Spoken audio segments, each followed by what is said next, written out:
আসসালামু আলাইকুম ভিউয়ার্স, কেমন আছেন সবাই? তো আজকে আমি আপনাদের জন্য নিয়ে এসেছি 10 মিনিটস চিকেন ফ্রাই রেসিপি। কিভাবে এই মুচমুচে চিকেন ফ্রাই মাত্র 10 মিনিটে তৈরি করা যায় সেই রেসিপি আপনাদের সাথে শেয়ার করব খুব ঝটপট এবং অল্প সময়ে। তো চিকেন ফ্রাই তৈরি করার জন্য এখানে দেখতে পাচ্ছেন আমি মুরগির বুকের মাংস নিয়ে নিয়েছি এবং এরকম পাতলা আর লম্বা করে কেটে নিয়েছি।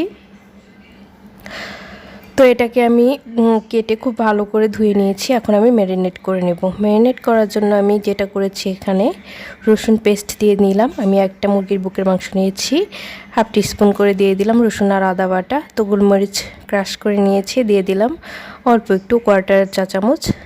তো হলুদ গুঁড়ো দিয়ে দিলাম একটু সুন্দর কালারের জন্য কোয়ার্টার চা চামচ। লাল মরিচের গুঁড়ো হাফ চা চামচ দিয়ে দিলাম এখানে।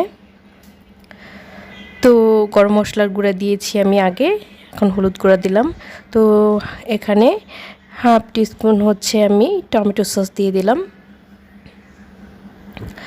তারপর যেটা দেব, এখানে প্রায় হাফ টিস্পুনের একটু বেশি আমি সয়া সস দিয়ে দিচ্ছি। আমি লবণটা পরে অ্যাড করব, কারণ হচ্ছে সয়া সসে অলরেডি লবণ থাকে। তো অল্প একটু অরিগানো দিয়ে দিলাম, খুবই অল্প পরিমাণে, সুন্দর একটা ফ্লেভারের জন্য। দেওয়ার পর এটাকে আমি হাত দিয়ে খুব ভালো করে মেখে নিচ্ছি। তো আমার মাখানো হয়ে গেছে। এখন যেটা করতে হবে, এটাকে আমি নর্মাল ফ্রিজে 2-3 ঘন্টার জন্য রেখে দেবো রেস্টে। তো এই যে 2-3 ঘন্টা পর চলে আসলাম, আমার এটা নর্মাল ফ্রিজে ছিল। এখন এখানে আমি একটা ডিম অ্যাড করে নিচ্ছি। তারপর ডিমটাকে আমি খুব ভালো করে মিশিয়ে নেব মাংসের সাথে।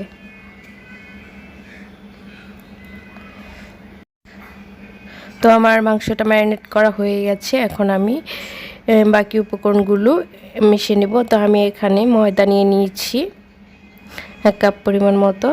এখানে গোলমরিচ ক্রাশ করা দিয়ে দিলাম, গরম মশলা দিয়ে দিলাম হাফ টিস্পুন, লাল মরিচের গুঁড়ো হাফ টিস্পুন, লবণ স্বাদ মতো দিয়ে দিলাম।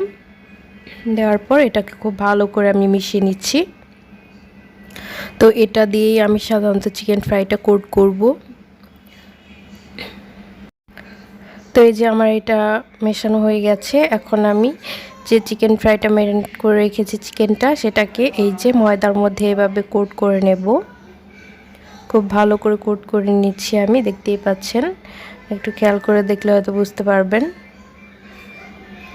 তো কোট করার পর আমি আবার পুনরায় এটাকে আমি যে ডিমের মিশ্রণটা আছে সেটাতে ডুবিয়ে নেব। এই যে খুব ভালো করে এটাকে মিশিয়ে নিতে হবে। মিশিয়ে নেওয়ার পর আমি এটাকে যেহেতু ডাবল কোট করব, তো আমি আবার এটা ময়দাতে দিয়ে দিলাম।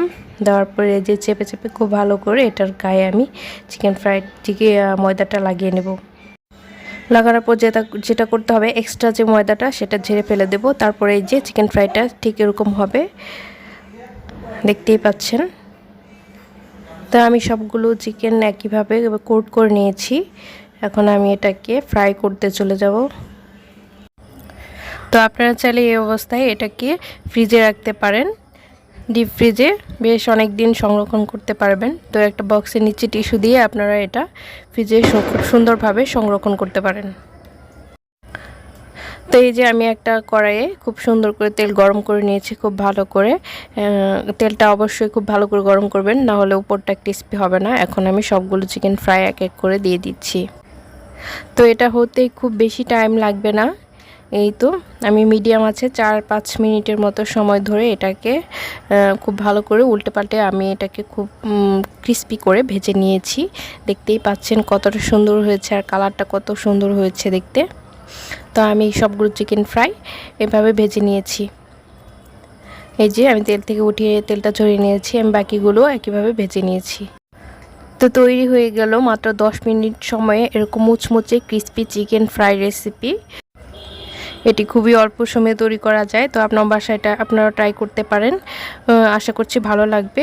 আর ভিডিওটি ভালো লাগলে একটি লাইক দিবেন আর চ্যানেলটি সাবস্ক্রাইব করে অবশ্যই পাশে থেকে যাবেন।